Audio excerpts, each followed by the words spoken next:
Himbeknu lafanni deeme himbeknu naan jedhani tokko kaleessa deem fuudhanii sokkanii lafa geessan himbeknu na maaliif himbektanii nami kuni seeraan to'atamee jira seera jala jira isin hirka jira eessa dhaqee nutti himaa lafanni jiru enneen beeknu naan jedhani warri alaa dhaabbatan jedhan boontuun jirti listiin boontuus nu bira jira dhaqi boontuuf nyaata kennedhan boontuu fi nyaata kennuuf nyaaticha ilaalchitee gara boontuu gaafan deemee jedhu abbaan kee hin jiru as keessa eessa dhaqee beektaa hin jedhan hin beeku ani nageenye maal eessa dhaqee naan jette seenis naate ay hin jiru lafanni deeme immoo hin beeknu nuun jedhanii jedhee anaa dhaabatee isheedhaa wajjin haasa'u namichi Israanyocha sadaadariin tokko dhufee raawwate galgala kaleessa fuudhanii ba'aniiru asii bakka isaanitti geessan amma ammaatti hin beeknu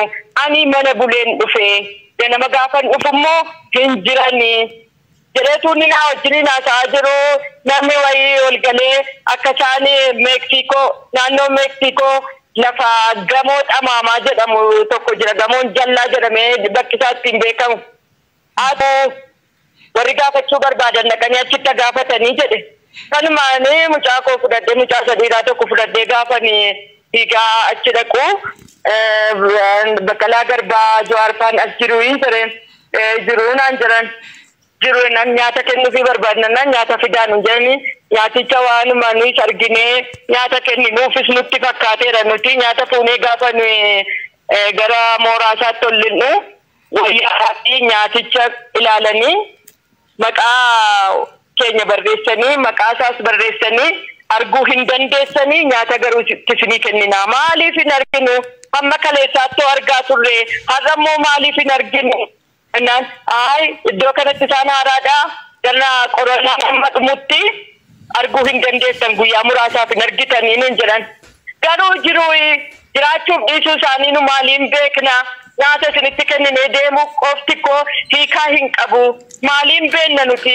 akka nyaati kun isaan namuuf dhiitonaan kunoo maqaa keessan barreessineerra maqaa isaas barreessineerra kana achi nu waan goonuu qabnu waan gochuu qabnu hin qabnu lani dhiibanii maagee mooraa keessaa gadi nu baasan akkasumatti natti himanii ijoolleen Jawaarii achi dhaqanii dhabaniiru amma garuu Jawaar as jira miti nyaati iddoo kanatti hafidan miti hin jedhan yaa fidanii asuma jiru hafidanii jedhan egaa asuma jiru jedhu malee haala isaan irratti waa tokko waan nutti man tokko iyyuu hin qaban nutis waan amannee galuuf galle mallatti hin qabnu hin beennu jiru nuun jedhan ka ati jiraachuu namaa kana amanuu dandeessu yoo argite duwwaadha nama hidhamaa kana akkamittiin jira yeroo isaan siin jedhan amanuu dandeessa jiraachuuf dhiisuu isaanii amanuu akkamittiin dandeessa kanatti amantu yoo ijaan argiteedha ijaan gaafa argitu jiruu jetta garuu kun hin danda'amne nyaata duwwaa kenninee galleerra ijoolleedhaanis ijoollee Maammadiinis ergasii ijoollee Jawaariifis ergasii bilbilee nyaata geessaa jedhaniiru edheen akkasumaan ergaa itti ergeen maanni laama mucaan ijoolleen dhiiraan lama lafti isaan bu'an dhabanii ijoollee kan dhabamanii guyyaa 8 booda lafa isaan jiran kallattii isaan jiran nannee barreen ijoollee kan ijoolleen kuni kan sidhibuu kan isaanitti hidhamanii jiranii mana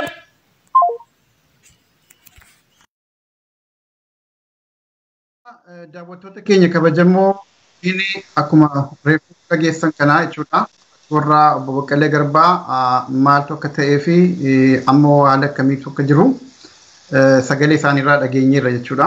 Egaa kan reefuu dubbataa turres kanuma jechuudha.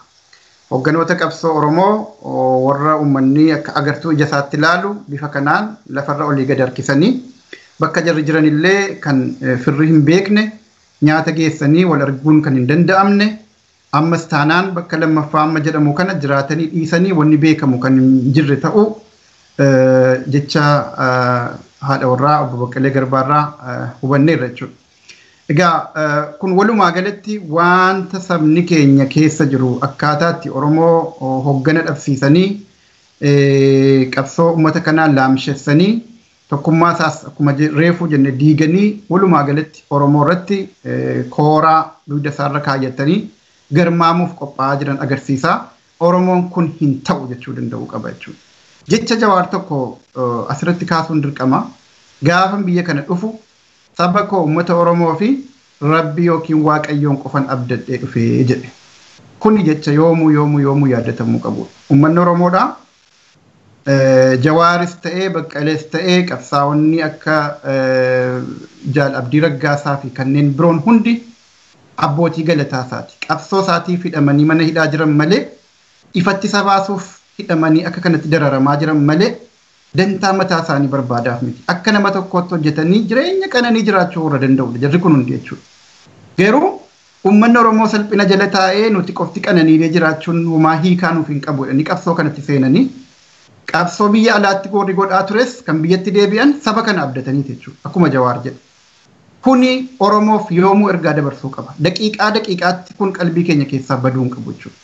Amaanaa nurraa qabani, galata nurraa qabani namoonni mana hidhaa jiran kun jechuudha. Isaanii mana hidhaa keessatti akka salphifamaa jiru, isaanii mana hidhaa keessa eessa akka jiranillee hin beekamnee fi maaltu akka irratti karoorfamee jiru kan hin beekamne kana keessatti uummanni keenya nagaadhaan rafee, nagaadhaan ka'ee, nagaan bahee, nagaan galuun akka uummata bilisummaa qabu tokkotti Oromoorraa hin eegamu. Sabni keenya muratee qabsaa'uu danda'uu qaba jechuudha. Muratee salphina kana ofirraa kaasuu danda'uu qaba. Muratee hogganoota isaa wajjin walitti deebi'ee ulfina isaa gad dhaabbatee akka sabaatti akka biyyaatti buluuf mirga qabu, mirga Waaqayyoo kenneef sana kabajsiifachuuf qabsoo qofa jechuudha. Furtuun isaa tokkitti kadhaa miti, waa takka yookiin araara miti, qabsoo isaa qofatu isa kabajsiisa.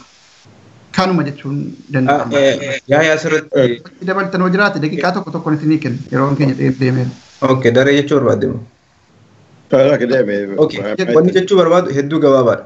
Oromoo har'atti seenaa qabsoo keenya keessatti Maammoo Mazammiriif boo'aa turre, Taaddee Birruuf boo'aa turre, Hayilee Fiidaaf boo'aa turre, akkasumas ammoo Hayilamaariyaam Gammadaaf boo'aa turre jechuudha. Amma osoo arginu ija keenya afotti dhangaa nafxanyaan shira xaxxee kijiba kallattii hundaa walitti fiddee dhangaa isaan Jawaar Mohammed, Baqqalee Garbaa, Hamzaa Booranaa, Dr. Shuggur Galataa akkasumas Abdii Raggaasaa hunda isaaniitiif maal isaan akka qopheessaaran wanti namatti argisiisu hanga namoonni kunniin waggaa 50tti murtaa'u yookaan ammoo tun ofitti gadi baasanii fannisan eeguu danda'u hin qabnu. Qabxii adda addaa wal tuqsiisnee suuraa wayii kaasuudhaaf yoo yaallu kallattiin itti deemamaaru hidhaadhaa oli.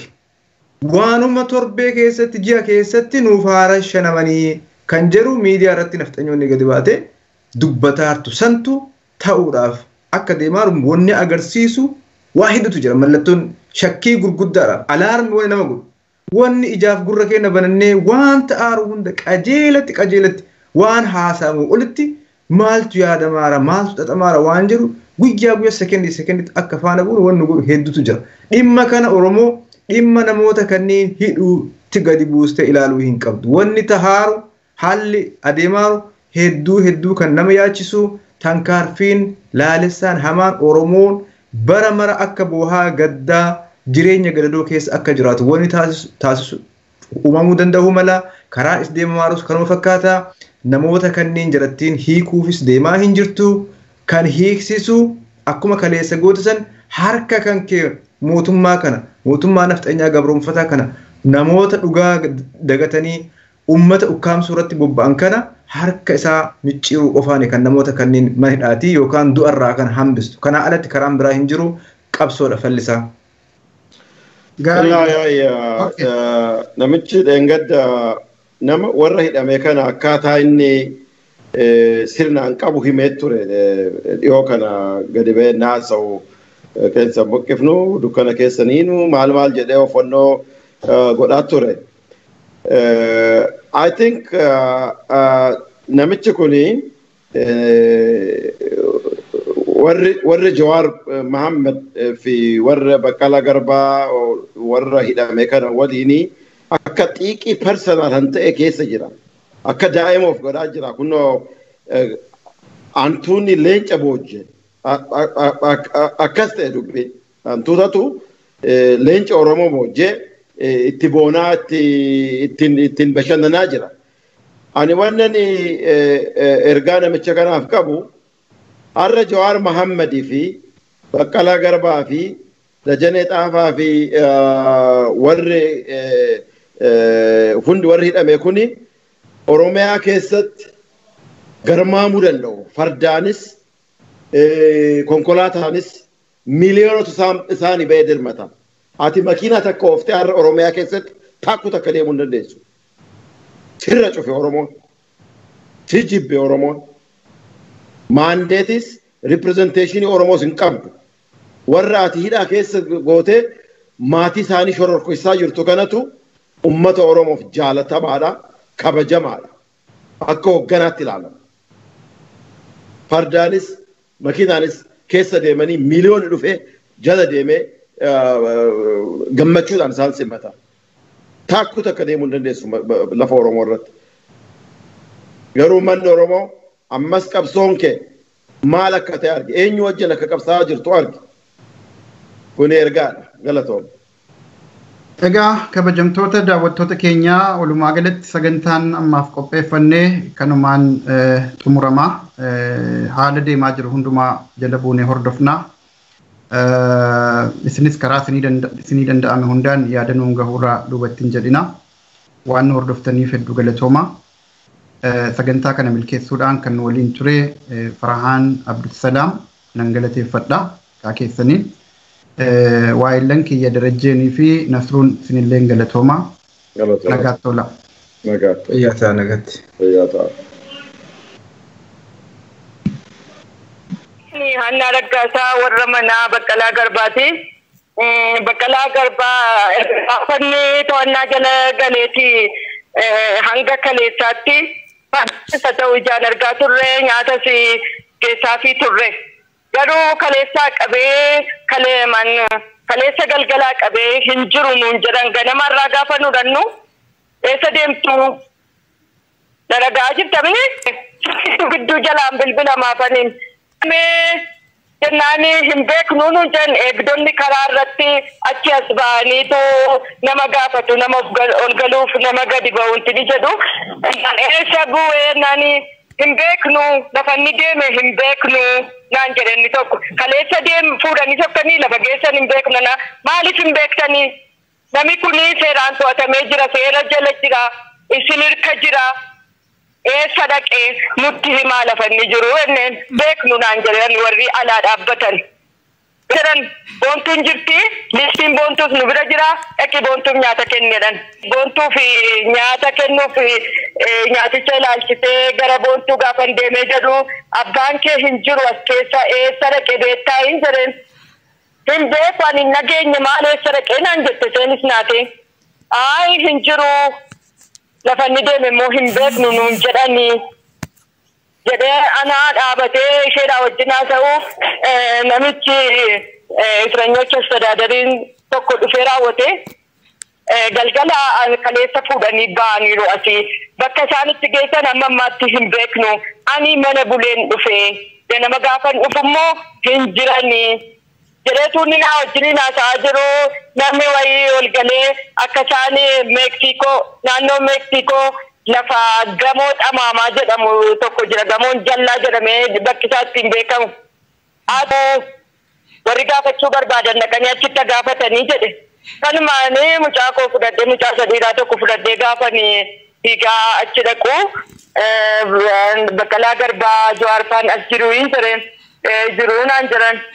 Jiru nan nyaata kennuufii barbaadnan nyaata fidaan hin jedhanii nyaaticha waanuma nuyi arginee nyaata kenninuufis nutti fakkaateera nuti nyaata fuunee gaafa gara mooraa isaatti ol linnu wayyaa fi nyaaticha ilaalanii maqaa keenya barreessanii maqaa isaas barreessanii arguu hin dandeessanii nyaata garuu isinii kennina maaliif hin arginu hamma kaleessaatti argaa turre har'a immoo maaliif hin arginu naan iddoo kanatti isaan haaraadhaa gara qoranaa amma dhumutti arguu hin dandeessan guyyaa muraasaaf hin argitanii nuun jedhan garuu jiraachuuf dhiisuu isaanii nu maaliin beekna nyaata isinitti kennine deemu qofti koo hiikaa hin qabu maaliin beenna nuti akka nyaati kun isaan namuuf dhiitunan kunoo maqaa keessan barreessineerra maqaa isaas barreessineerra kana achi nu waan goonuu qabnu gochuu qabnu hin qabnu lani dhidhiibanii maagee mooraa keessaa gadi nu baasan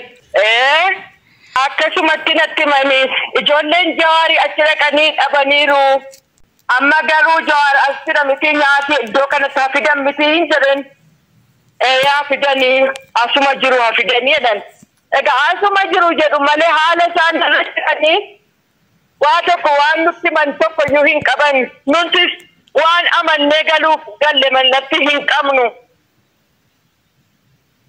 hin beennu jiru nuun jedhan ka ati jiraachuu namaa kan amanuu dandeessu yoo argite duwwaadha nama hidhamaa kana akkamittiin jira yeroo isaan siin jedhan amanuu dandeessa jiraachuuf dhiisuu isaanii amanuu akkamittiin dandeessa kanatti aman tokko yoo ijaan argiteedha ijaan gaafa argitu jiruu jetta garuu kun hin danda'amne nyaata duwwaa kenninee galleerra ijoolleedhaanis ijoollee Maammadiinis ergasii ijoollee Jawaariifis ergasii bilbilee nyaata geessaa jedhaniiru edeen akkasumaan ergaa itti ergeen maanni laama mucaan ijoolleen dhiiraan lama lafti isaan bu'an dhabanii ijoollee kan dhabamanii guyyaa 8 booda lafa isaan jiran kan lafti isaan jiran nannee barreen ijoollee kan ijoolleen kuni kan si dhibu kan isaanitti hidhamanii jiranii mana